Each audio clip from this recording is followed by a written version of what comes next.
Welcome to Safar future academy boat booster series.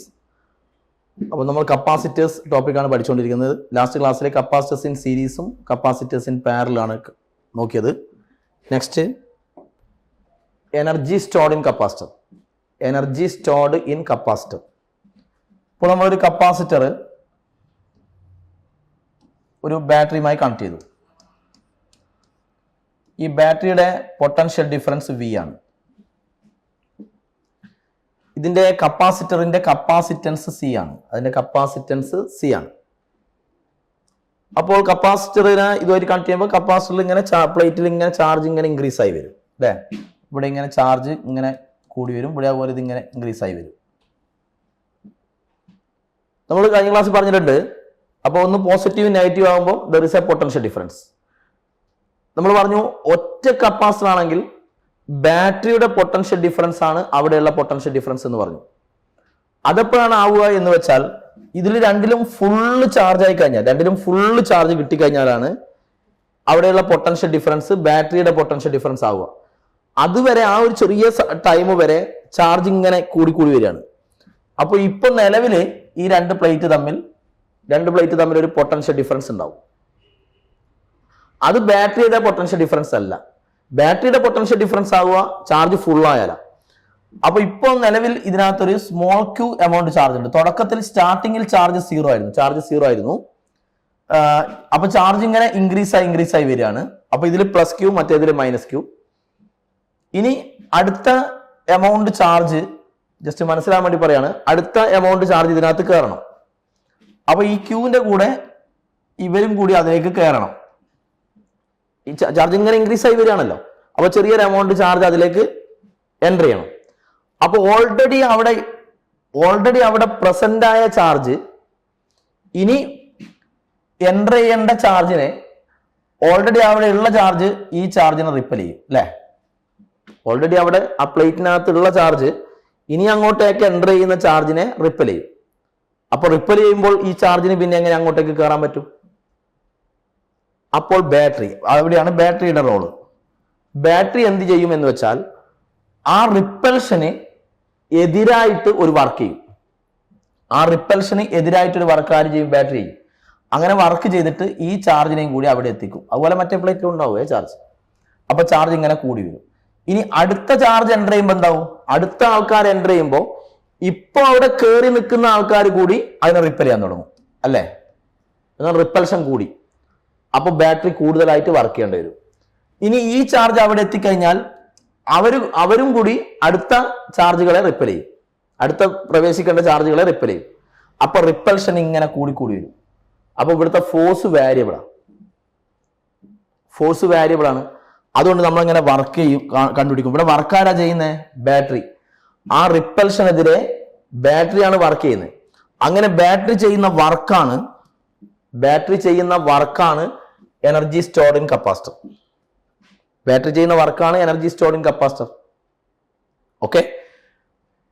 അപ്പോ ഒരു capacitor പ്ലേറ്റില് full charge ആവാൻ വേണ്ടി ബാറ്ററി ചെയ്യുന്ന വർക്കാണ് എനർജി സ്റ്റോർഡ് ഇൻ കപ്പാസിറ്റർ. ഇനി വർക്ക് അങ്ങനെ ഫുള്ള് ചാർജ് ആയാലും ഇവിടെ ഇലക്ട്രിക് ഫീൽഡ് ഉണ്ടാവും അല്ലേ.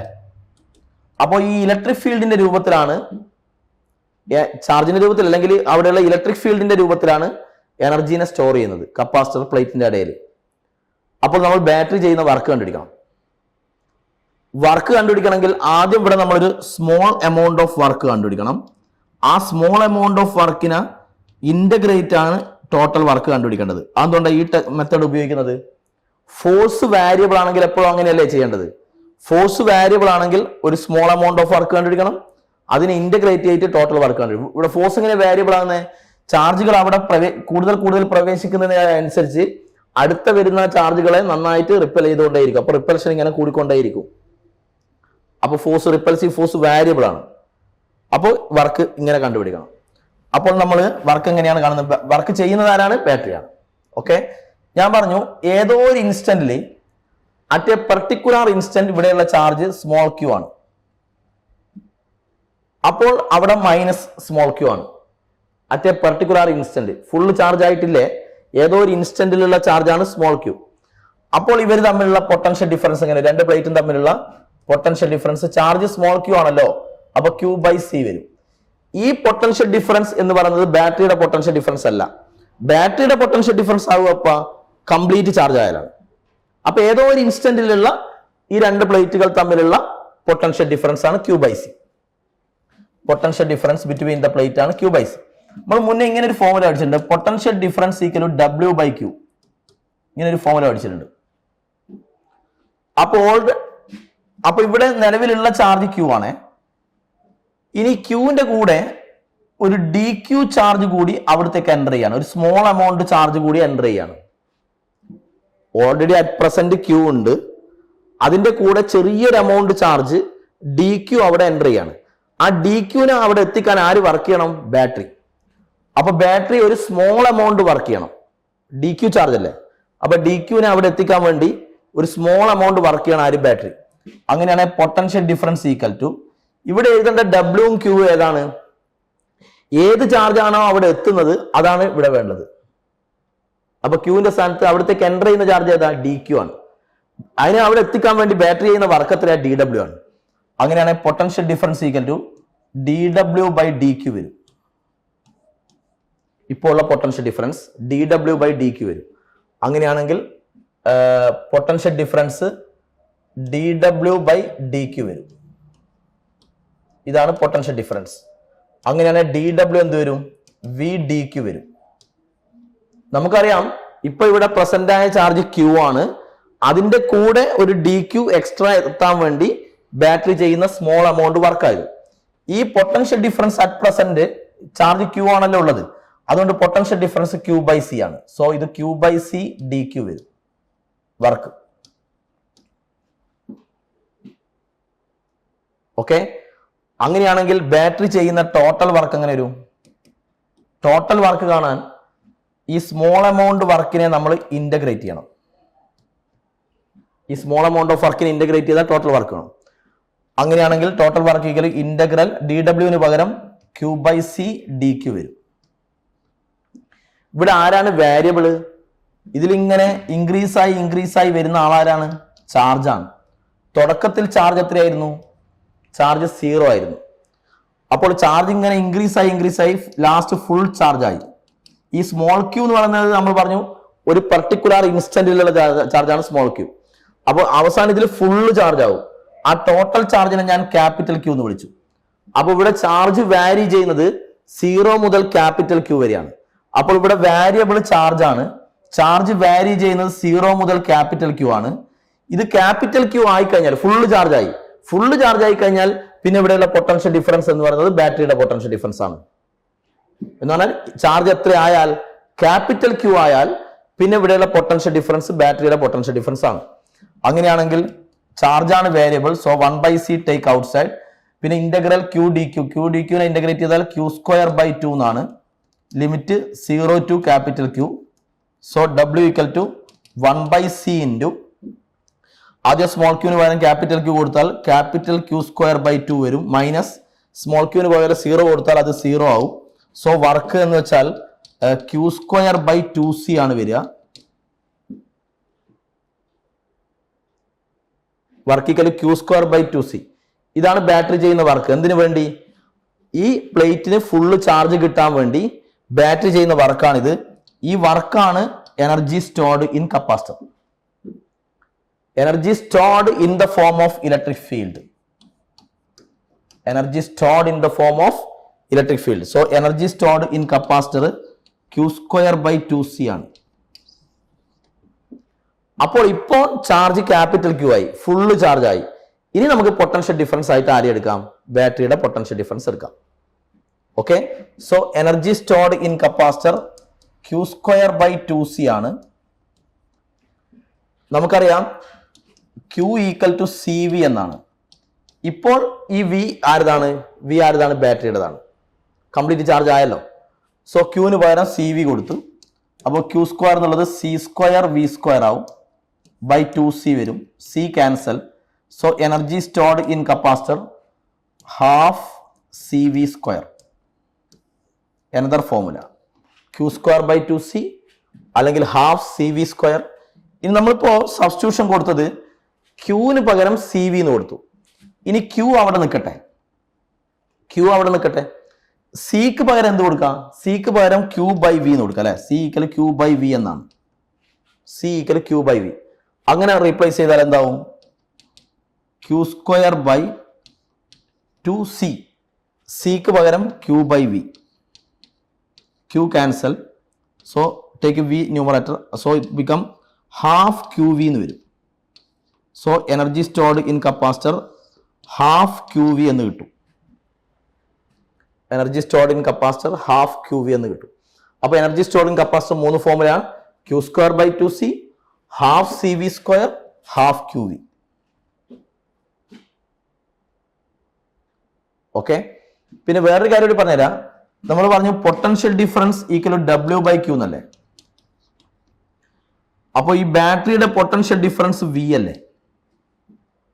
V equal to W by Q എന്നല്ലേ വരിക. ഒറ്റയടിക്ക് നമ്മൾ ചെയ്യുകയാണെങ്കിൽ ഇങ്ങനെയല്ലേ വരിക. അങ്ങനെയാണ് W ഈക്വൽ ക്യൂ വി എന്നല്ലേ വരിക. അപ്പൊ ബാറ്ററി ചെയ്യുന്ന വർക്ക് എത്രയാ? Q V. നമ്മൾ പറഞ്ഞു വർക്കാണ് എനർജി സ്റ്റോർഡ് ഇൻ കപ്പാസിറ്റർ. പക്ഷെ എനർജി സ്റ്റോർഡ് ഇൻ കപ്പാസിറ്റർ എത്രയാ? Half Q V. ബാറ്ററിക്ക് ചെയ്യാൻ പറ്റുന്ന മാക്സിമം വർക്ക് ക്യൂ വി ആണ്. പക്ഷെ energy stored in capacitor half Q V ആണ്. എന്ന് വെച്ചാൽ ബാറ്ററി ചെയ്യുന്ന മാക്സിമം വർക്കിന്റെ അതിന്റെ പകുതിയാണല്ലോ ഇത്. അപ്പൊ ബാറ്ററി ചെയ്യുന്ന മാക്സിമം വർക്കിന്റെ പകുതി മാത്രമേ എനർജി സ്റ്റോർഡ് ഇൻ കപ്പാസിറ്റർ ആകുന്നുള്ളൂ. അപ്പോൾ ഇതിന്റെ പകുതിയാണ് എനർജി സ്റ്റോർഡ് ഇൻ കപ്പാസിറ്റർ ആകുന്നുള്ളൂ. ബാക്കി പകുതി അവിടെ പോയി. ബാക്കി പകുതി എനർജി ലോസ് ആവും. ഓക്കെ, ആ ഒരു പോയിന്റ് ഓർമ്മിക്കുക. ബാറ്ററി ചെയ്യാൻ പറ്റുന്ന മാക്സിമം വർക്കിന്റെ ക്യൂ വി അതിന്റെ ഹാഫ് മാത്രമേ എനർജി സ്റ്റോർഡ് ഇൻ കപ്പാസിറ്റർ ആകുന്നുള്ളൂ. Okay. Next, energy stored in series and parallel combination of capacitors.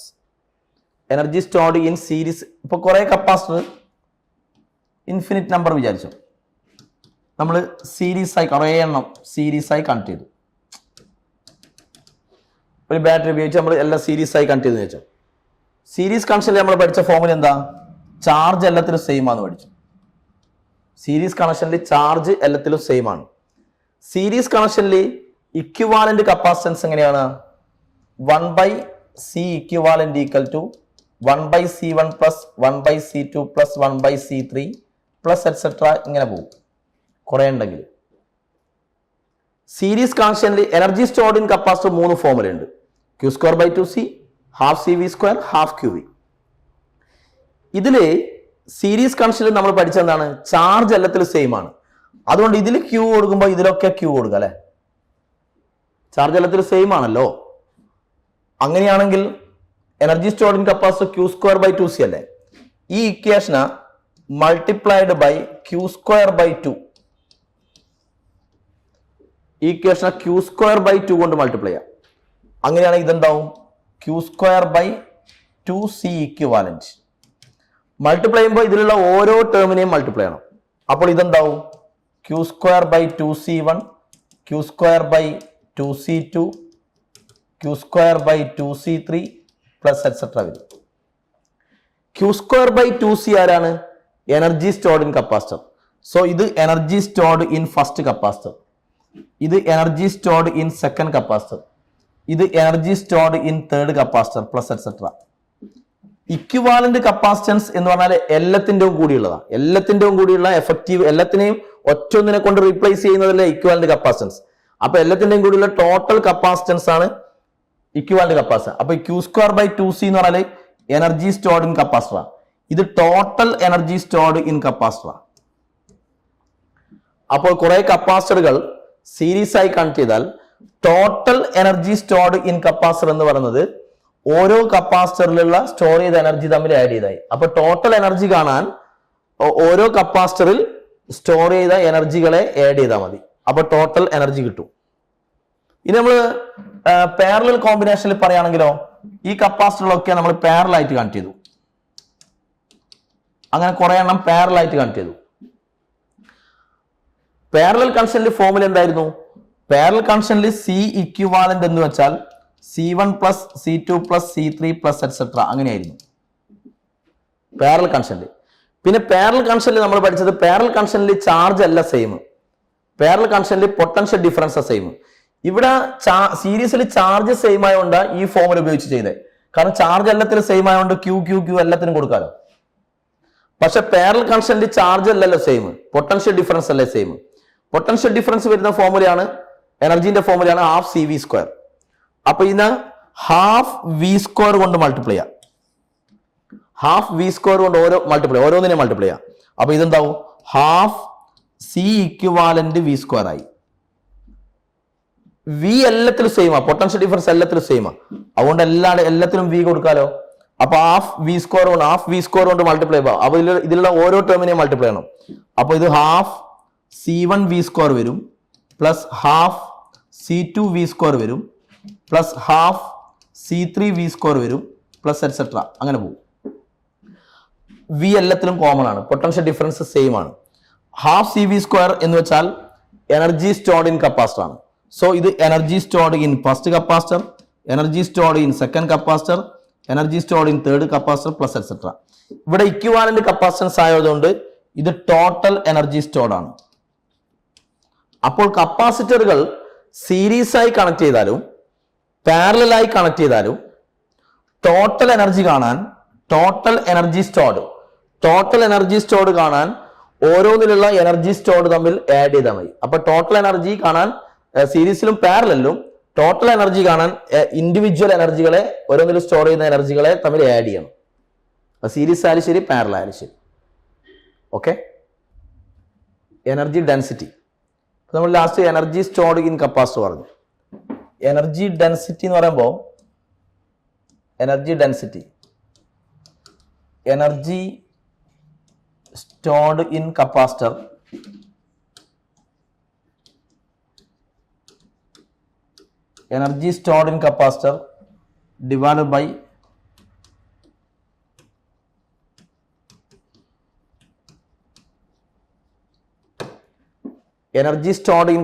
divided by volume of capacitor. ഇതാണ് energy density. Energy stored in capacitor divide by volume of capacitor. ഒരു കപ്പാസിറ്ററിൽ store ചെയ്ത energy stored in capacitor നമ്മൾ 3 equation പഠിച്ചു. Q square by 2c, half C V square, half Q V. അതിൽ നമ്മൾ energy stored in capacitor ഞാൻ ഈ ഫോമിൽ എടുത്തു, half C V square energy stored in capacitor divided by volume of capacitor. Volume of capacitor എന്ന് പറയുമ്പോൾ ഇപ്പോൾ ഒരു പ്ലേറ്റിന്റെ ഏരിയ എ ആണെന്ന് വിചാരിച്ചു. പ്ലേറ്റിന്റെ ഏരിയ എ, പ്ലേറ്റുകൾ തമ്മിലുള്ള ഡിസ്റ്റൻസ് ഡി. അപ്പൊ കപ്പാസിറ്ററിന്റെ വോളിയം എങ്ങനെ കാണാം? വോളിയം എന്ന് പറയുമ്പോൾ എ ഇൻറ്റു ഡി ആയിരിക്കും അല്ലെ, ഏരിയ ഇൻറ്റു ആ ഡിസ്റ്റൻസ് ആണ് വരിക വോളിയം. അപ്പൊ വോളിയം എന്ന് വെച്ചാൽ എ ഇൻറ്റു ഡി വരും. ഇനി സി ഇവിടെയുള്ള കപ്പാസിറ്റൻസ് ആണ്. ഒരു പാരലൽ പ്ലേറ്റ് കപ്പാസിറ്ററിന്റെ കപ്പാസിറ്റൻസ് എന്തായിരുന്നു? അപ്സിലോൺ 0 എ ബൈ ഡി എന്നായിരുന്നു ഫോർമുല. ഇതിന്റെ ഉള്ളിൽ ഫ്രീ സ്പേസ് ആണെങ്കിൽ അപ്സിലോൺ 0 എ ബൈ ഡി ആണ്. ഡൈഇലക്ട്രിക് സ്ലാബ് വെച്ചാൽ K epsilon 0 A by D എന്നാണ്. ഇപ്പോൾ ഫ്രീ സ്പേസ് ആണെന്ന് വിചാരിക്കും പ്ലേറ്റിന്റെ in between the plate. So capacitance epsilon 0 A by D. So half into epsilon 0 A by D into V square by A D വരും. So A cancel. So half epsilon 0 V by D all square. V by D എന്ന് പറയുമ്പോൾ V ഇവിടെയുള്ള potential difference ആണ് അല്ലെ, potential difference ആണ് V. Electric field E. Electric field into distance ആണ് potential difference.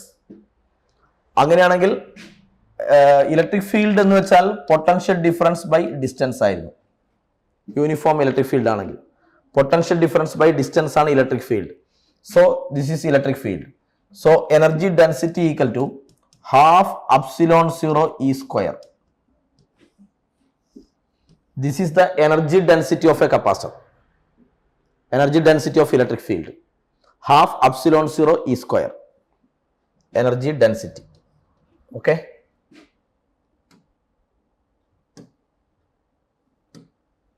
Next is force between the plates of a capacitor. Force between the plates of capacitor. ഇപ്പോൾ ഒരു charged ആയ capacitor വിചാരിക്കും. Charged capacitor, ഇതിന്റെ charge plus Q minus Q, രണ്ട് പ്ലേറ്റുകൾ തമ്മിൽ. Okay, അപ്പോൾ ഒരു പോസിറ്റീവ് പ്ലേറ്റും ഒരു നെഗറ്റീവ് പ്ലേറ്റും ആണല്ലോ. തീർച്ചയായും ഇവർ തമ്മിലൊരു അട്രാക്റ്റീവ് ഫോഴ്സ് ഉണ്ടാവും. ഇതിനെ അട്രാക്ട് ചെയ്യും, ഇത് അതിനെ അട്രാക്ട് ചെയ്യും. അപ്പോൾ ഈ ഫോഴ്സ് കാണാൻ, അപ്പൊ രണ്ട് ചാർജുകൾ തമ്മിലുള്ള ഫോഴ്സ് എങ്ങനെയാ കാണാം? ഇവിടെ ഫോഴ്സ് കാണാൻ നമുക്ക് കുളംസ് ലോ ഉപയോഗിക്കാൻ പറ്റുമോ? ഇല്ല. കുളംസ് ലോ ഫോർ, ഇത് നമ്മൾ കൃത്യമായിട്ട് പറഞ്ഞു തന്നാണ്, Coulomb's law for positive charges ആണ്. അല്ലെങ്കിൽ കുളംസ് ലോ അപ്ലൈ ചെയ്യണമെങ്കിൽ രണ്ട് സ്ഫെറിക്കൽ ചാർജുകളായിരിക്കണം, അല്ലെങ്കിൽ അത് പോയിന്റ് ചാർജിന്റെ കേസിലാണ് അപ്ലൈ ചെയ്യുക. ഇതിപ്പോൾ പോയിന്റ് ചാർജ് ഒന്നല്ല, പ്ലേറ്റ് നിറയെ ചാർജ് ആണ്. അങ്ങനെയാണെങ്കിൽ ഫോഴ്സ് കാണേണ്ട ജനറൽ ഇക്വേഷൻ എന്നാ? ഇങ്ങനെ ഒരു ഇക്വേഷൻ ഉണ്ടായിരുന്നു, F = QE. F = QE. ഇത് ഏത് കേസിലാണ് അപ്ലൈ ചെയ്യുക? ഇവിടെ ഇപ്പോൾ ഒരു ചാർജ് ഉണ്ട്, വേറെ ഏതോ ചാർജിന്റെ, ഈ ചാർജിന്റെ തന്നെ അല്ല, വേറെ ഏതോ ഒരു ചാർജിന്റെ ഇലക്ട്രിക് ഫീൽഡ് അവിടെ ഉണ്ട് വിചാരിക്കൂ. അപ്പോൾ അതാണ് എക്സ്റ്റേണൽ ഇലക്ട്രിക് ഫീൽഡ്. അപ്പോൾ ഒരു ചാർജ് ഉള്ളത് വേറൊരു ചാർജിന്റെ ഇലക്ട്രിക് ഫീൽഡിനകത്താണ്. അങ്ങനെയാണെങ്കിൽ ഇതിന്റെ മുകളിൽ ഉണ്ടാകുന്ന ഫോഴ്സിന്റെ ഇക്വേഷൻ ആണ് QE. ഈ ഫോർമുല നമുക്ക് എല്ലായ്പ്പോഴും ഉപയോഗിക്കാം, പോയിന്റ് ചാർജ് ആണെങ്കിലും എന്ത് ചാർജ് ആണെങ്കിലും ഉപയോഗിക്കാം. ഇതിന്റെ മുകളിലാണ് ഫോഴ്സ് അനുഭവപ്പെടുന്നത്. ഇതിന്റെ മുകളിൽ ഫോഴ്സ് അനുഭവപ്പെടാൻ കാരണം മറ്റൊരു ചാർജിന്റെ ഇലക്ട്രിക് ഫീൽഡാണ്. അപ്പോൾ ഇലക്ട്രിക് ഫീൽഡ് വേറെ ഏതോ ചാർജിന്റെ ഇലക്ട്രിക് ഫീൽഡാണ്, എക്സ്റ്റേണൽ ഇലക്ട്രിക് ഫീൽഡാണ്. അപ്പോൾ നമ്മൾ ഇവിടെ ചെയ്യേണ്ടത്, ഈ പ്ലേറ്റിലുള്ള ഫോഴ്സ് എങ്ങനെ കാണാം? പോയിന്റ് ചാർജ് അല്ലാത്തത് കൊണ്ട് കുളംസ് ലോ പറ്റില്ല. അപ്പോൾ ഇതിന്റെ ഫോഴ്സ് കാണാൻ F = QE എന്ന് എടുക്കാം നമുക്ക്. ചാർജിന്റെ മാഗ്നിറ്റ്യൂഡാണ് ഞാൻ എടുത്തിട്ടുള്ളൂ, QE. ഈ Q എന്ന് പറയുന്നത് ഇതിലുള്ള ചാർജാണ്. ഇലക്ട്രിക് ഫീൽഡോ? ഇലക്ട്രിക് ഫീൽഡ് ഈ പ്ലേറ്റിന്റെ ഇലക്ട്രിക് ഫീൽഡ് എടുക്കണം. അപ്പൊ ഇതിന്റെ ഇലക്ട്രിക് ഫീൽഡ് കാരണമാണ് മറ്റേതിന്റെ മുകളിൽ ഫോഴ്സ് ഉണ്ടാകുന്നത്. അപ്പൊ നമുക്കറിയാം ഈ രണ്ട് പ്ലേറ്റിന്റെ ഇടയിലുള്ള ഇലക്ട്രിക് ഫീൽഡ് σ/ε0 ആണ്. അത് രണ്ട് പ്ലേറ്റിന്റെയും ഇടയിൽ ഉണ്ടാകുന്ന in between the plate electric field ആണ്. അതെങ്ങനെയാണ് ഇന്ന് σ/ε0 വന്ന കഴിഞ്ഞ ചാപ്റ്ററിൽ പഠിച്ചതാണ്. ഒരു പ്ലേറ്റിന്റെ ഫീൽഡ് σ/2ε0, ഇതിന്റെ ഫീൽഡ് പോസിറ്റീവിൽ നിന്ന് എവേ, മറ്റേന്റെ ഫീൽഡും σ/2ε0, അത് നെഗറ്റീവ് ആയതുകൊണ്ട് അതിന്റെ അടുത്തേക്ക്. അപ്പൊ രണ്ട് ഫീൽഡും, ഒരു പ്ലേറ്റിന്റെ ഫീൽഡ് σ/2ε0 ആണ്. അങ്ങനെ രണ്ട് പ്ലേറ്റിന്റെ ഫീൽഡ് വന്നു, ഒരേ ഡയറക്ഷനിൽ വന്നു. അങ്ങനെ അത് രണ്ടും തമ്മിൽ ആഡ് ചെയ്തു. അങ്ങനെ ആഡ് ചെയ്ത് കിട്ടിയതാണ് σ/ε0. ഓക്കെ, പക്ഷേ അത് ഇൻ ബിറ്റ്വീൻ ദ പ്ലേറ്റ്, രണ്ട് പ്ലേറ്റിന്റെയും കൂടിയുള്ള ഇലക്ട്രിക് ഫീൽഡ് ആണ് σ/ε0. പക്ഷെ നമ്മൾ ഇവിടെ കൊടുക്കേണ്ട ഇലക്ട്രിക് ഫീൽഡ് ഏതാ? ഇതിന്റെ ഇടയിലുണ്ടാകുന്ന പ്ലേറ്റ്, ഇതിന്റെ രണ്ടിന്റെ ഇടയിലുണ്ടാകുന്ന ഇലക്ട്രിക് ഫീൽഡ് അല്ല. ഇതിന്റെ മുകളിൽ ഫോഴ്സ് അനുഭവപ്പെടാൻ കാരണം ഇതിന്റെ ഇലക്ട്രിക് ഫീൽഡ് ആണ്. അപ്പൊ ഇവിടെ ഇലക്ട്രിക് ഫീൽഡ് കൊടുക്കേണ്ടത് ഇതിന്റെ മാത്രം ഇലക്ട്രിക് ഫീൽഡ് ആണ്. അത് σ/ε0 അല്ല, σ/2ε0 ആണ്. അപ്പോൾ ഫോഴ്സിന്റെ ഇക്വേഷൻ എന്താ? F = QE. So Q into electric field എടുക്കേണ്ടത് മറ്റേ പ്ലേറ്റിന്റെ ഇലക്ട്രിക് ഫീൽഡ് ആണ്, അത് σ/2ε0 ആണ്. ഇനി സിഗ്മ എന്ന് വെച്ചാൽ Q/A എന്നാണ്. Sigma surface charge density Q/A. So Q/2ε0 into sigma Q/A. So force equal to Q²/2ε0A. Sigma = Q/A. അപ്പോൾ Q = σA. അപ്പൊ Q² എന്ന് പറയുമ്പോൾ σA². So σ²A²/2ε0A. A cancel.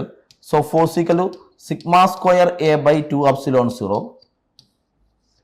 ഇതാണ് രണ്ട് പ്ലേറ്റുകൾ തമ്മിലുള്ള ഇലക്ട്രോസ്റ്റാറ്റിക് ഫോഴ്സ്. ഇത്ര ഫോഴ്സ് തന്നെ അതിന്റെ മുകളിൽ അനുഭവപ്പെടും, ഇതിന്റെ മുകളിൽ അനുഭവപ്പെടും. ഇനി നമുക്കറിയാം ഫോഴ്സ് ബൈ ഏരിയ ആണ് pressure. Electrostatic force by area. So this is called electrostatic pressure. Electrostatic pressure equal to force by area. അപ്പോൾ ഇതാണ് ഫോഴ്സ് ബൈ ഏരിയ. അപ്പൊ ഏരിയ കട്ടാവും. ഏരിയ കട്ടായാൽ ബാക്കി σ²/2ε0. This is called electrostatic pressure. Okay,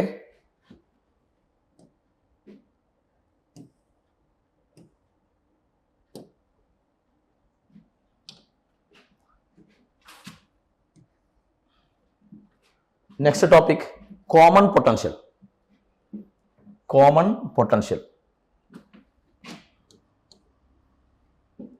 ഇതൊരു പ്രാവശ്യം നമ്മൾ പറഞ്ഞതാണ്, പക്ഷെ കപ്പാസിറ്ററിനെ വെച്ചുകൊണ്ട് പറഞ്ഞില്ല എന്നേ ഉള്ളൂ. ഇപ്പോൾ നമ്മൾ ഒരു കപ്പാസിറ്റർ വിചാരിക്കുക. ഈ കപ്പാസിറ്ററിനെ, ഇതിന്റെ കപ്പാസിറ്റൻസ് C1 ആണ്. ഈ കപ്പാസിറ്ററിനെ നമ്മളൊരു ബാറ്ററി ഉപയോഗിച്ച് ചാർജ് ചെയ്തു. അങ്ങനെ ഇവിടെയുള്ള ചാർജ് ചെയ്തപ്പോൾ ഇതിന്റെ പൊട്ടൻഷ്യൽ ഡിഫറൻസ് V1 ആയി. ആ കപ്പാസിറ്ററിനെ ചാർജ് ചെയ്തപ്പോൾ അതിന്റെ പൊട്ടൻഷ്യൽ ഡിഫറൻസ് V1 ആയി. വേറൊരു കപ്പാസിറ്റർ ഉണ്ട് C2. അതിനെ നമ്മൾ സെപ്പറേറ്റ് ചാർജ് ചെയ്തു, വേറെ രീതിയിൽ ചാർജ് ചെയ്തു. അപ്പോൾ അവിടെയുള്ള പൊട്ടൻഷ്യൽ ഡിഫറൻസ് V2 ആയി. ഓക്കെ, നമ്മൾ ചെയ്യാൻ പോകുന്നത്, അപ്പോൾ ചിലപ്പോൾ ഒന്നിൽ ചാർജ് കൂടുതലുണ്ടാവും, മറ്റേതിൽ ചാർജ് കുറവായിരിക്കും. അപ്പോൾ നമ്മൾ ഈ രണ്ട് കപ്പാസിറ്ററിനെയും തമ്മിൽ കണക്ട് ചെയ്തു. C1 കപ്പാസിറ്ററിനെയും C2 കപ്പാസിറ്ററിനെയും തമ്മിൽ കണക്ട് ചെയ്തു. ഈ രണ്ട് കപ്പാസിറ്ററും തമ്മിൽ നമ്മൾ കണക്ട് ചെയ്തു. കണക്ട് ചെയ്ത് കഴിഞ്ഞാൽ ഒന്നിൽ നിന്ന് മറ്റൊന്നിലേക്ക് ചാർജ് ഫ്ലോ നടക്കും. എന്ന് പറഞ്ഞാൽ കപ്പാസിറ്റർ ഡിസ്ചാർജ് ചെയ്യും, ചാർജ് ഫ്ലോ നടക്കും. ഈ ചാർജ് ഫ്ലോ നടക്കുക ചാർജ് ഈക്വൽ ആകുന്ന വരെയല്ല. ഞാനിത് മുന്നേ പറഞ്ഞിട്ടുണ്ട്. ചാർജ് ഫ്ലോ നടക്കുക ചാർജ് ഈക്വൽ ആകുന്ന വരെയല്ല, പകരം പൊട്ടൻഷ്യൽ ഈക്വൽ ആകുന്ന വരെയാണ്. പൊട്ടൻഷ്യൽ ഡിഫറൻസ് ഉണ്ടെങ്കിലേ ചാർജ് ഫ്ലോ നടക്കൂ. പൊട്ടൻഷ്യൽ സെയിം ആണെങ്കിൽ ചാർജ് ഫ്ലോ നടക്കൂല. അപ്പൊ ചാർജ് ഫ്ലോ റീഅറേഞ്ച് ചെയ്യപ്പെടും. ചാർജ് ഫ്ലോ നടക്കുക high potential to low potential. അങ്ങനെ ചാർജ് ഫ്ലോ നടന്നിട്ട് എന്ത് സംഭവിക്കും? ചാർജ് അല്ല ഈക്വൽ ആകുക, പകരം പൊട്ടൻഷ്യൽ ഈക്വൽ ആവും. ഇവിടെയുള്ള പൊട്ടൻഷ്യൽ V ആവും, ഇവിടെയുള്ള പൊട്ടൻഷ്യലും V ആവും. ആ പൊട്ടൻഷ്യലിന്റെ പേരാണ് കോമൺ പൊട്ടൻഷ്യൽ. അപ്പോൾ ചാർജ് ഫ്ലോ നടക്കുക ചാർജ് ഈക്വൽ ആകുന്ന വരെയല്ല, പകരം പൊട്ടൻഷ്യൽ ഈക്വൽ ആകുന്ന വരെയാണ്. അപ്പോൾ ഇതിനകത്തുള്ള ചാർജ് എങ്ങനെ വരും? ചാർജിന്റെ ഫോർമുല CV എന്നാണ്. അപ്പൊ ഇത് C1V വരും. ഇതിനകത്ത് ചാർജിന്റെ ഫോർമുല C2V വരും. ഇവരെ തമ്മിൽ C1V1 C2V2. ഇത് ഇവരെ തമ്മിൽ കണക്ട് ചെയ്യുന്നതിന് മുമ്പ്. അപ്പോൾ ടോട്ടൽ ചാർജ് എത്രയാ? Total charge C1V1 plus C2V2. ഇതാണ് ഇവിടെയുള്ള ടോട്ടൽ ചാർജ്. ഇപ്പോൾ ഇതിനകത്ത് 20 മൈക്രോ കുളമ്പ് ചാർജ് ഉണ്ട്. 20 മൈക്രോ കുളമ്പ് ചാർജ് ഉണ്ട്. ഇതിനകത്ത് 40 മൈക്രോ കുളമ്പ് ചാർജ് ഉണ്ട്. ഏതിൽ നിന്ന് ഏതിലേക്കാ ചാർജ് പോവുക? ഇതിലാണ് കൂടുതൽ ചാർജ് ഉള്ളത്. അപ്പൊ ഇതിൽ നിന്ന് അതിലേക്കല്ലേ ചാർജ് പോവുക? കണക്ട് ചെയ്താൽ അല്ല. ചാർജ് പോവുക ചാർജ് കൂടുതലുള്ളിടത്ത് നിന്ന് ചാർജ് കുറവുള്ളതിലേക്കല്ല. ചാർജ് അല്ല നോക്കേണ്ടത്, high potential to low potential, അതായത് V1 V2 ആണ് നോക്കേണ്ടത്, പൊട്ടൻഷ്യൽ ആണ് നോക്കേണ്ടത്. ഇതിന് ചിലപ്പോൾ ചാർജ് കുറവാണെങ്കിലും ചിലപ്പോൾ ഇതിനായിരിക്കും പൊട്ടൻഷ്യൽ കൂടുതൽ. പറയാൻ പറ്റില്ല, കാരണം പൊട്ടൻഷ്യലിന്റെ ഫോർമുല എന്നാ Q/C എന്നാ. Q/C. അപ്പൊ സിയും കൂടി നോക്കണം. അപ്പൊ എനിവേ ചാർജ് ഫ്ലോ നടന്നിട്ട് പൊട്ടൻഷ്യൽ സെയിം ആവും. അപ്പൊ രണ്ടിലും കൂടിയുള്ള ടോട്ടൽ ചാർജ് എത്രയാ? 60 മൈക്രോ കുളമ്പാണ്.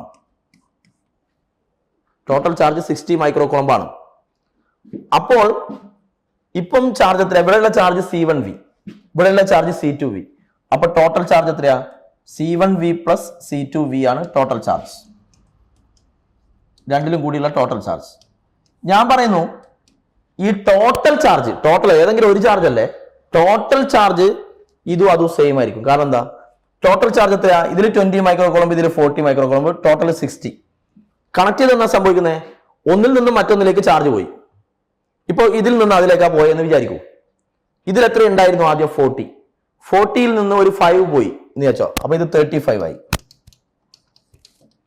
ഇതിൽ നിന്നൊരു 5 പോയി, 5 മൈക്രോ കുളമ്പ് പോയി, അപ്പൊ ഇത് 35 ആയി. മറ്റേതിന് 5 കിട്ടി. മറ്റേതിന്റെ എത്ര ഉണ്ടായിരുന്നു? 20 ഉണ്ടായിരുന്നു. അപ്പൊ 20ന്റെ കൂടെ 5 കിട്ടി, അപ്പൊ ഇത് 25 ആയി. രണ്ടും ആഡ് ചെയ്ത് എത്രയാ? രണ്ടും ആഡ് ചെയ്ത 60 അല്ലേ? ഇവിടെയും രണ്ടും ആഡ് ചെയ്ത 60 അല്ലേ? അപ്പോൾ അതല്ലേ കൺസർവേഷൻ ഓഫ് ചാർജ്. ഒന്നിൽ നിന്ന് ചാർജ് മറ്റൊന്നിലേക്ക് പോയിട്ടുണ്ട്, ചാർജ് നഷ്ടപ്പെട്ടു പോയില്ല. ഒന്നിൽ നിന്ന് പോയ ചാർജ് മറ്റേതിലുണ്ട്. അതുകൊണ്ട് ടോട്ടൽ ചാർജ് ഇവിടെയും 60 ആണ്, ഇവിടെയും 60 ആണ്. എന്ന് വെച്ചാൽ ടോട്ടൽ ചാർജ് കോൺസ്റ്റന്റ് ആയിരിക്കും. ഇവിടെയുള്ള ടോട്ടൽ ചാർജ് ആയത് C1V1 പ്ലസ് C2V2. ഇവിടെയുള്ള total charge C1V plus C2V. കാരണം എന്തുകൊണ്ടാണ് രണ്ടിടക്കും V വന്നേ? ഇപ്പൊ പൊട്ടൻഷ്യൽ സെയിം ആയി. പൊട്ടൻഷ്യൽ അതാണ് V, അതിന്റെ പേരാണ് കോമൺ പൊട്ടൻഷ്യൽ. അപ്പൊ ഞാൻ പറഞ്ഞു ടോട്ടൽ ചാർജ് സെയിം ആണ് എന്ന് പറഞ്ഞാൽ ഇതും സെയിം ആണ്. സോ C1V ഒന്നിലുള്ള ചാർജ് സെയിം ഒന്നല്ല, രണ്ടിലും കൂടിയുള്ള ടോട്ടൽ ചാർജ് സെയിം ആയിരിക്കും. So C1V plus C2V equal to C1V1 plus C2V2. അങ്ങനെ തന്നെ ടേക്ക് V ഔട്ട്സൈഡ്. V പുറത്തെടുത്ത് കഴിഞ്ഞാൽ C1 plus C2 equal to C1V1 plus C2V2. So V equal to C1V1 plus C2V2 divide by C1 plus C2 വരും. ഈ V ആണ് common potential. ഈ common potential ആകുന്നവരെ charge sharing നടക്കും. That is called common potential. പക്ഷെ ഈ process നടക്കുന്നേരം നമ്മൾ ഇവരെ തമ്മിൽ കണക്ട് ചെയ്യുന്നുണ്ടല്ലോ. അപ്പൊ കണക്ട് ചെയ്യുമ്പോൾ അപ്പൊ ഒന്നിൽ നിന്ന് മറ്റൊന്നിലേക്ക് ചാർജ് ഫ്ലോ നടക്കുകയാണല്ലോ. അപ്പൊ ചാർജ് ഫ്ലോ നടക്കുന്നേരം കുറച്ച് എനർജി ലോസ് ആവും. Energy loss in the form of heat. അങ്ങനെ എനർജി ലോസ് കാണുക.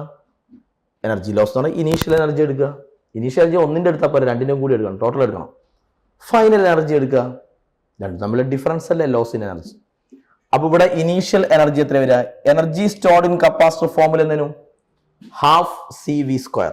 അപ്പോൾ ഇവിടെ ഹാഫ് C1V1 സ്ക്വയർ. ഇതിൽ സ്റ്റോർ ചെയ്ത എനർജി, ഇതിൽ സ്റ്റോർ ചെയ്ത എനർജിയോ ഹാഫ് C2V2 സ്ക്വയർ. അപ്പൊ രണ്ടിലും കൂടിയുള്ള ടോട്ടൽ എനർജി ആയത്. ഓക്കെ, അപ്പൊ ഇവിടെ ഫൈനൽ എനർജി എങ്ങനെ വരും? ഫൈനലി പൊട്ടൻഷ്യൽ എന്തായി? സെയിം ആയി. അപ്പോൾ ഹാഫ് C1V² ആയി. പൊട്ടൻഷ്യൽ ഇപ്പൊ സെയിം അല്ലേ? അപ്പൊ ഇതിന്റെ എനർജി ഇങ്ങനെയായി. ഇതിന്റെ എനർജി എന്തായി? ഹാഫ് C2V² ആയി. ടോട്ടൽ എന്ന് പറയുമ്പോൾ രണ്ടും തമ്മിൽ ആഡ് ചെയ്ത്. അപ്പൊ ഈ ചാർജ് ഷെയറിങ് നടക്കുമ്പോൾ രണ്ടും തമ്മിൽ ചാർജ് ഷെയർ ചെയ്യാണല്ലോ. ചാർജ് ഷെയറിങ് നടക്കുമ്പോൾ ഞാൻ പറഞ്ഞു കുറച്ച് എനർജി ഹീറ്റിന്റെ രൂപത്തിൽ ലോസ് ആവും. അപ്പോൾ എനർജി ലോസ് എങ്ങനെ കാണാം? എനർജി ലോസ് കാണാൻ ഇവർ തമ്മിലുള്ള ഡിഫറൻസ് എടുത്തായി. അപ്പൊ എനർജി ലോസ് ഇതെങ്ങനെ എഴുതാം? Half into C1 plus C2 into V² എഴുതാം. ഈ V ആരായിരുന്നു? കോമൺ പൊട്ടൻഷ്യൽ ഇതായിരുന്നു. ഓക്കെ, സോ എനർജി ലോസ് എന്ന് വെച്ചാൽ initial energy minus final energy.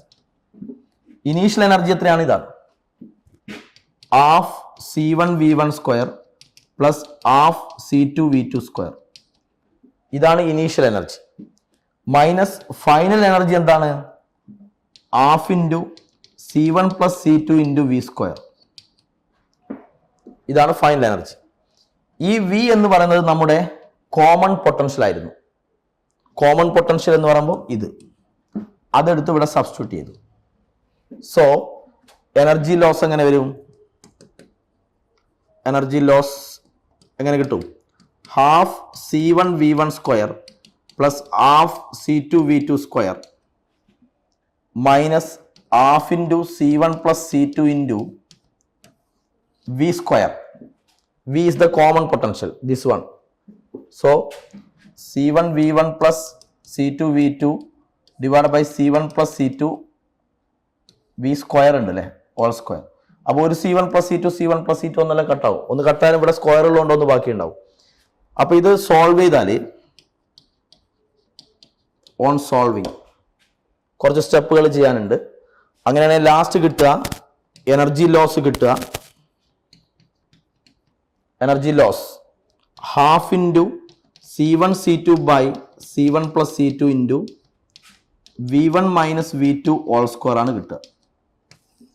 ഈ ഇക്വേഷൻ നമ്മളൊന്ന് സോൾവ് ചെയ്തെടുത്താൽ ഇങ്ങനെ കിട്ടും. Last half C1 C2 divide by C1 plus C2 into V1 minus V2 all square. എന്തായിരുന്നു V1 V2? V1 എന്ന് വെച്ചാൽ ആദ്യം ഇവിടെയുള്ള പൊട്ടൻഷ്യൽ ഡിഫറൻസ്, V2 ഇവിടെയുള്ള പൊട്ടൻഷ്യൽ ഡിഫറൻസ്. എന്തായിരുന്നു V? വിനെ നമ്മൾ വിക്ക് പകരം സബ്സ്റ്റിറ്റ്യൂട്ട് ചെയ്തിട്ട് V ഇല്ല ഇപ്പോൾ ഫോർമുലയിൽ. V എന്ന് പറഞ്ഞാൽ എന്തായിരുന്നു? Common potential. എന്തായിരുന്നു കോമൺ പൊട്ടൻഷ്യൽ? ഇവരെ തമ്മിൽ കണക്ട് ചെയ്ത് കഴിഞ്ഞാൽ high potential to low potential charge flow നടക്കും. പൊട്ടൻഷ്യൽ സെയിം ആവുന്നത് വരെ, പൊട്ടൻഷ്യൽ ലാസ്റ്റ് സെയിം ആവും, അതുവരെയാണ് ചാർജ് ഫ്ലോ നടക്കുക. ആ പൊട്ടൻഷ്യലിന്റെ പേരാണ് കോമൺ പൊട്ടൻഷ്യൽ. അതിന്റെ ഇക്വേഷൻ ആണ് C1V1 plus C2V2 divide by C1 plus C2. Okay,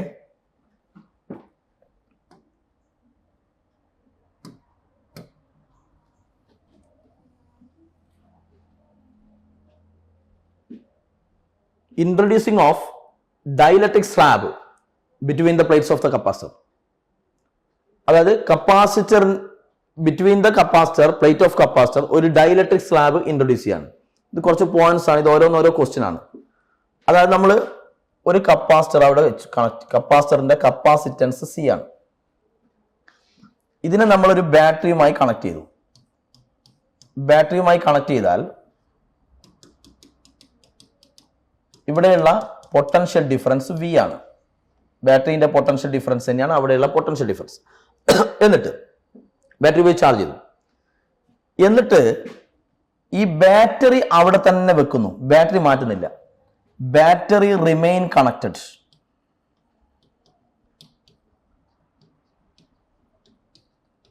battery അവിടെ തന്നെ വെച്ചുകൊണ്ട് ഇതിന്റെ ഉള്ളിൽ നമ്മളൊരു ഡൈഇലക്ട്രിക് സ്ലാബ് ഇൻട്രൊഡ്യൂസ് ചെയ്യും.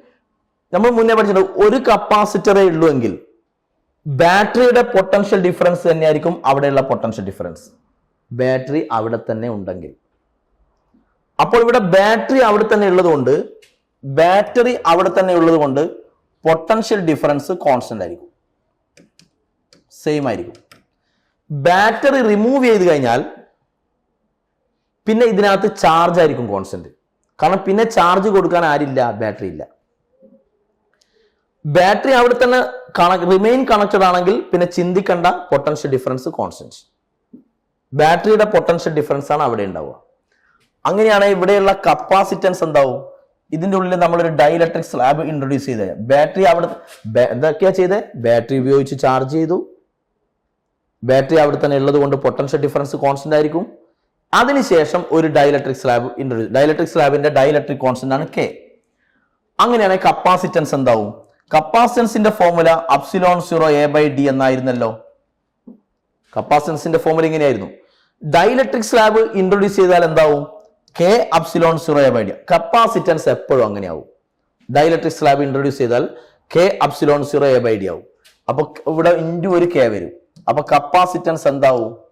കെ ടൈംസ് ആവും. ഇൻറ്റു കെ വരുമ്പോൾ കെ ടൈംസ് ആവും. അങ്ങനെയാണെങ്കിൽ ചാർജ് എന്താവും? Q = CV എന്നല്ലേ? ബാറ്ററി അവിടെ തന്നെ ഉള്ളത് കൊണ്ട് പൊട്ടൻഷ്യൽ ഡിഫറൻസ് കോൺസ്റ്റന്റ്. ബാറ്ററി അവിടെ തന്നെ ഉള്ളത് കൊണ്ട് പൊട്ടൻഷ്യൽ ഡിഫറൻസ് കോൺസ്റ്റന്റ്. കപ്പാസിറ്റൻസ് എത്ര ടൈംസ് ആയി? കെ ടൈംസ് ആയി. ഇത് കെ ടൈംസ് ആയതുകൊണ്ട് ഇതും കെ ടൈംസ് ആവും. അപ്പൊ ചാർജ് കെ ടൈംസ് ആവും. കാരണം ചാർജ് എങ്ങനെയാ കെ ടൈംസ് ആവുന്നത്? കപ്പാസിറ്റൻസ് കൂടി, ചാർജ് സ്റ്റോർ ചെയ്യാനുള്ള കഴിവ് കൂടി. കപ്പാസിറ്റൻസ് പറയുമ്പോൾ ചാർജിനെ ഉൾക്കൊള്ളാനുള്ള കഴിവല്ലോ. കപ്പാസിറ്റൻസ് കെ ടൈംസ് ആയല്ലോ. ചാർജ് കൊടുക്കുന്ന ആളല്ല ബാറ്ററി. ബാറ്ററി അവിടെ തന്നെ ഉണ്ട്. അപ്പൊ കപ്പാസിറ്റൻസ് കൂടുകയും ചെയ്തു, ബാറ്ററി അവിടെ തന്നെ ഉണ്ട്. അപ്പൊ ബാറ്ററി വീണ്ടും ചാർജ് കൊടുക്കും. അങ്ങനെയാണ് ചാർജ് ഇൻക്രീസ് ആകുന്നത്. ബാറ്ററി അവിടെ തന്നെ ഉള്ളത് കൊണ്ട് പൊട്ടൻഷ്യൽ ഡിഫറൻസ് കോൺസ്റ്റന്റ് ആണ്. ഇനി ഇവിടെയുള്ള ഇലക്ട്രിക് ഫീൽഡ്, ഇതിന്റെ ഇടയ്ക്കുള്ള ഇലക്ട്രിക് ഫീൽഡ് എന്ന് വെച്ചാൽ പൊട്ടൻഷ്യൽ ഡിഫറൻസ് ബൈ ഡിസ്റ്റൻസ് ആണ്. ഇവർ നമ്മളെ ഡിസ്റ്റൻസ് ആണല്ലോ ഡി. പൊട്ടൻഷ്യൽ ഡിഫറൻസ് കോൺസ്റ്റന്റ് ആണ്. പിന്നെ ഡിസ്റ്റൻസ് മാറുന്നില്ലല്ലോ ഇവിടെയുള്ള. പൊട്ടൻഷ്യൽ ഡിഫറൻസ് കോൺസ്റ്റന്റ് ആയതുകൊണ്ട് ഇലക്ട്രിക് ഫീൽഡ് കോൺസ്റ്റന്റ് ആണ്. ഇനി അടുത്ത energy stored in capacitor formula എന്തായിരുന്നു? ½ CV² ആയിരുന്നു. പൊട്ടൻഷ്യൽ ഡിഫറൻസ് കോൺസ്റ്റന്റ് ആണ്. കപ്പാസിറ്റൻസ് കെ ടൈംസ് ആയി. So it become K times. ഇത് കെ ടൈംസ് ആകുമ്പോൾ ഇതും കെ ടൈംസ് ആയി. Next energy density. എന്തായിരുന്നു ഫോർമുല? ½ ε0 E² എന്നായിരുന്നു. ഇവിടെയുള്ള ഇലക്ട്രിക് ഫീൽഡ് കോൺസ്റ്റന്റ് ആണ്. ഇത് കോൺസ്റ്റന്റ് ആണ്, അത് കോൺസ്റ്റന്റ് ആണ്. പക്ഷെ ഡൈഇലക്ട്രിക് സ്ലാബ് വെച്ച് കഴിഞ്ഞാൽ ε0 സ്ഥാനത്ത് കെ ε0 എന്ന് വരും. അത് മുന്നേ പഠിച്ചതല്ലേ. ഇലക്ട്രിക് ഫീൽഡ് കോൺസ്റ്റന്റ് ആണ്. പക്ഷെ ഡൈഇലക്ട്രിക് സ്ലാബ് ഇൻട്രൊഡ്യൂസ് ചെയ്തോണ്ട് ഫ്രീ സ്പേസ് ആണെങ്കിലല്ലേ ε0 കൊടുക്കുക. ഡൈഇലക്ട്രിക് സ്ലാബ് ഇൻട്രൊഡ്യൂസ് ചെയ്താൽ കെ ε0 എന്ന് കൊടുക്കണ്ടേ? അപ്പൊ ഇതും കെ ടൈംസ് ആവും. എനർജി ഡെൻസിറ്റിയും കെ ടൈംസ് ആവും. ഇനി ഇതുപോലെ വേറൊന്ന്, ഒരു കപ്പാസിറ്റൻസ് സി ആണ്. ബാറ്ററി ഉപയോഗിച്ച് ചാർജ് ചെയ്തു. അപ്പൊ ഇതിനകത്തുള്ള ചാർജ് Q ആണ്. ബാറ്ററി ഉപയോഗിച്ച് ചാർജ് ചെയ്തു. അപ്പൊ ബാറ്ററിയുടെ പൊട്ടൻഷ്യൽ ഡിഫറൻസ് ആണ് അവിടെയുള്ള പൊട്ടൻഷ്യൽ ഡിഫറൻസ്. ഓക്കെ, ഇപ്പൊ അങ്ങനെയാണ്. പക്ഷെ ബാറ്ററി റിമൂവ് ചെയ്തു. ഞാൻ പറഞ്ഞു ബാറ്ററി അവിടെ തന്നെ ഉണ്ടെങ്കിലാണ് പൊട്ടൻഷ്യൽ ഡിഫറൻസ് കോൺസ്റ്റന്റ്. ഇപ്പോൾ ബാറ്ററി റിമൂവ് ചെയ്തേ. ഇനി ചാർജ് കൊടുക്കാൻ ബാറ്ററി ഇല്ല. ചാർജ് കൊടുക്കാൻ ബാറ്ററി ഇല്ല, അതുകൊണ്ട് ചാർജ് ആണ് കോൺസ്റ്റന്റ്. ബാറ്ററി അവിടെ തന്നെ ഉണ്ടെങ്കിൽ വേണമെങ്കിൽ ഇനിയും ചാർജ് കൊടുക്കാം, അപ്പൊ കപ്പാസിറ്റൻസ് കൂടുന്നതിന് ചാർജ് കൂടും. ബാറ്ററിനെ റിമൂവ് ചെയ്തു, അതുകൊണ്ട് ഇപ്പോൾ ആരാണ് constant? Charge constant. Battery remove ചെയ്തിട്ട് പറഞ്ഞ പോലെ ഡൈഇലക്ട്രിക് സ്ലാബ് വെച്ചു, ഇൻട്രൊഡ്യൂസ് ചെയ്തു. അപ്പോൾ ചാർജ് കൊടുക്കാൻ ഇനി ബാറ്ററി ഇല്ല, അതുകൊണ്ട് ചാർജ് കോൺസ്റ്റന്റ് ആയിരിക്കും. അപ്പൊ ഈ രണ്ട് കാര്യം ഓർമ്മിച്ചാൽ ഇതെല്ലാം ചെയ്യാൻ പറ്റും. ബാറ്ററി അവിടെ തന്നെ ഉണ്ടെങ്കിൽ potential difference constant, battery remove ചെയ്താൽ ചാർജ് കോൺസ്റ്റന്റ്. കപ്പാസിറ്റൻസ് എന്താവും? ഇതിന്റെ ഉള്ളിൽ ഒന്നുമില്ലെങ്കിൽ കപ്പാസിറ്റൻസിന്റെ formula epsilon 0 A/d. Dielectric slab വെച്ചാലോ K അപ്സിലോൺ 0 A/d. അപ്പോൾ ഒരു ഇൻറ്റു K വരും. അപ്പൊ കപ്പാസിറ്റൻസ് K ടൈംസ് ആവും. അത് രണ്ട് കേസിലും K ടൈംസ് ആവും. ഡൈഇലക്ട്രിക് സ്ലാബ് ഇൻട്രൊഡ്യൂസ് ചെയ്താൽ, ഫുൾ സ്പേസിൽ ഇൻട്രൊഡ്യൂസ് ചെയ്താൽ കപ്പാസിറ്റൻസ് K ടൈംസ് ആവും. ഇനി ഇവിടെയുള്ള പൊട്ടൻഷ്യൽ ഡിഫറൻസ് എന്താവും? ഇങ്ങനെ ഒരു ഫോർമുല ഉണ്ടല്ലോ, V = Q/C. V = Q/C. ഇപ്പൊ ബാറ്ററി അവിടെ ഇല്ലല്ലോ, ബാറ്ററി റിമൂവ് ചെയ്തിട്ടല്ലേ ഡൈഇലക്ട്രിക് സ്ലാബ് വെക്കുന്നത്. അപ്പോൾ ആരാ കോൺസ്റ്റന്റ്? ചാർജാ കോൺസ്റ്റന്റ്.